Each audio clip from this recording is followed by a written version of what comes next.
এগুলা যে কেউ আসলে নিতে পারবে তো। আর গাইস এটা হচ্ছে বিভিটি মোড়, রায়গঞ্জ ঘড়ি মোড়ের একটু ভিতরে আসতে হবে।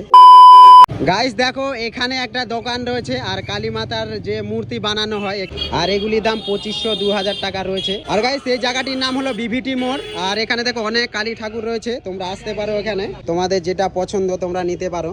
আর এটাকে বলে বিভিটি মোড়। দেখো কত সুন্দর সুন্দর ভাবে সাজানো হয়েছে, ছোট বড় থেকে শুরু করে সব ধরনের ঠাকুর তোমরা পেয়ে যাবে এখানে। এগুলা যে কেউ আসলে নিতে পারবে তো। এগুলা কি বায়না দেওয়া থাকে নাকি এমনিতেই এমনি বানানো থাকে তোমাদের? আপনাদের ঘর কি ওদিকে আছে না এটা ভাড়া নেওয়া? ভাড়া না। আর গাইস এটা হচ্ছে বিভিটি মোড়, রায়গঞ্জ ঘড়ি মোড়ের একটু ভিতরে আসতে হবে। আর এখানে অনেক রকমের ঠাকুর তোমরা পেয়ে যাবে, দেখতে পাচ্ছ মিডিয়াম সাইজ থেকে শুরু করে মানে ছোট বড় সম্পূর্ণ ঠাকুর পেয়ে যাবে। আর রায়গঞ্জের রাস্তার ধারে দেখতে পাচ্ছ আছে কালী পুজো, তো কালী মাতার যে মূর্তি রয়েছে সেগুলি বেচা হচ্ছে, তো তোমাদেরকে একটু দেখাই এবং শেয়ার করি। দেখতে পাচ্ছ এখানে 3টা রয়েছে ঠাকুর, কি সুন্দর লাগছে আর কত সুন্দরভাবে সাজানো। আর গাইস এখানে দেখতে পাচ্ছ এখানে একটা বড় কালী মাতার মূর্তি রয়েছে, দেখো এটাও কত সুন্দর।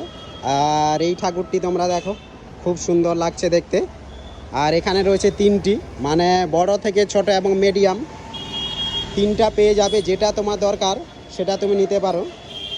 এগুলা রেট কেমন রাখছে কাকু? 3500, 3500, 3000। আর এটা বড়টা 5000। তো গাইস এখানে যে কাকুটা রয়েছে তো বললো 3500, এবং এখানে যে বড়টি রয়েছে সেটা হচ্ছে 5000, কিন্তু খুব সুন্দর সুন্দর। আর কোথা থেকে যেন আসো? সুভাষগঞ্জ, যে উত্তর পালপাড়া নাকি? উত্তর পালপাড়া থেকে এসেছে, তো তোমরা আসতে পারো। আর এটার লোকেশনটা হচ্ছে ঘড়ি মোড় এবং তার একটু এগিয়ে আসতে হবে এখানে।